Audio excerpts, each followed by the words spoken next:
On entend partout que l'ordre mondial est en train de changer, de s'effriter. Mais qu'est-ce que ça veut dire concrètement au-delà des gros titres?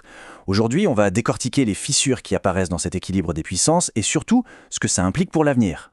Voilà l'idée centrale qui va nous guider. Il ne s'agit pas d'un effondrement brutal, comme un château de cartes, non.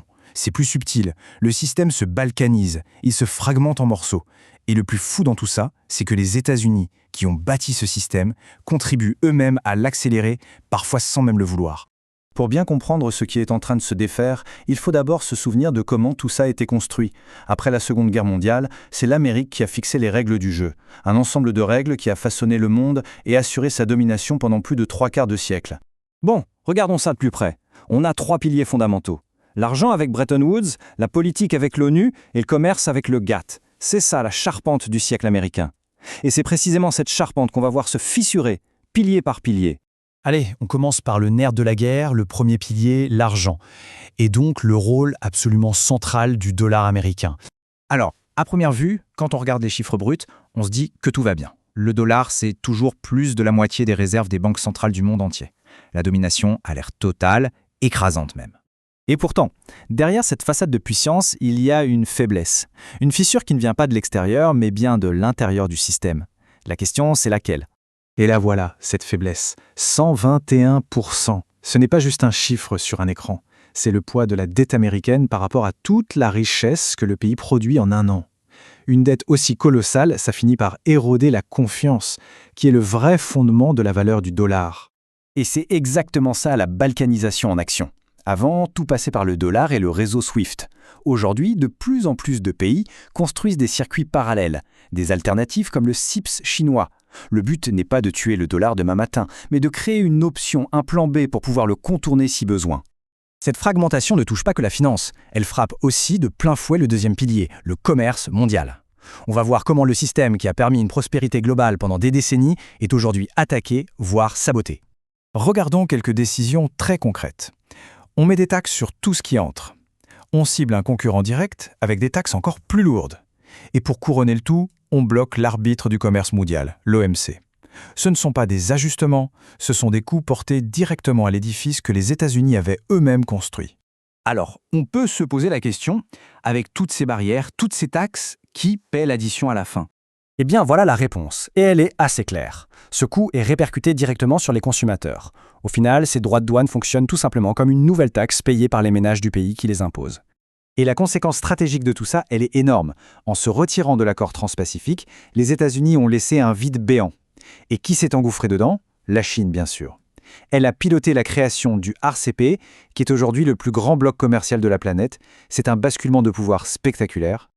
Ok, on s'attaque maintenant au troisième pilier, la puissance militaire. Et là encore, on va voir que si on gratte un peu sous la surface des gros chiffres, la réalité est bien plus nuancée qu'il n'y paraît. Voilà ce qu'on voit en premier, un budget américain qui est plus de 3 fois supérieur à celui de la Chine. Sur le papier, l'écart semble tout simplement insurmontable, on parle d'une puissance de feu écrasante. Mais la réalité, c'est que $1 n'achète pas la même chose à Washington et à Pékin. Quand on ajuste les chiffres avec ce qu'on appelle la parité de pouvoir d'achat, c'est-à-dire ce qu'on peut réellement acheter avec cet argent, l'écart se réduit de manière spectaculaire.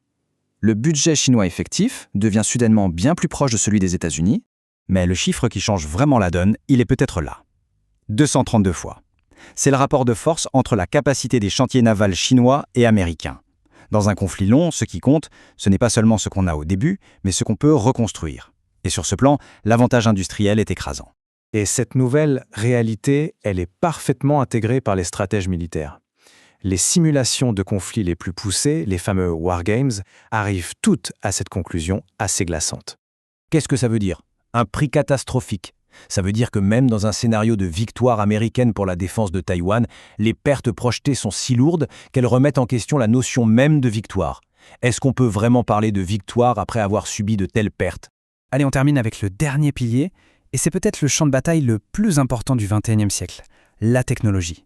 C'est là que se cachent les nouvelles dépendances, les nouveaux points de pression qui définissent le pouvoir.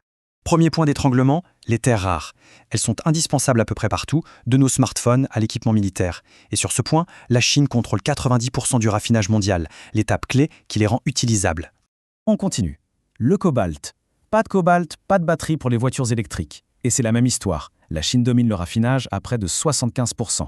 C'est une mainmise sur la transition énergétique. Et pour finir, le chiffre le plus radical, le graphite sphérique. Indispensable pour toutes les batteries lithium-ion, dans nos téléphones comme dans nos voitures. Ici, la part de la Chine dans le raffinage est de 100%.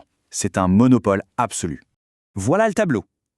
Les 4 piliers de l'ordre d'après-guerre, la finance, le commerce, l'armée et la technologie, sont tous en train de se fissurer. Le système ne s'écroule pas d'un coup, non, il s'effiloche, il est grignoté, contourné, déconstruit pièce par pièce. La grande question qui se pose aujourd'hui, ce n'est donc pas de savoir si ce monde-là est en train de disparaître, mais plutôt de deviner à quoi ressemblera celui qui vient après.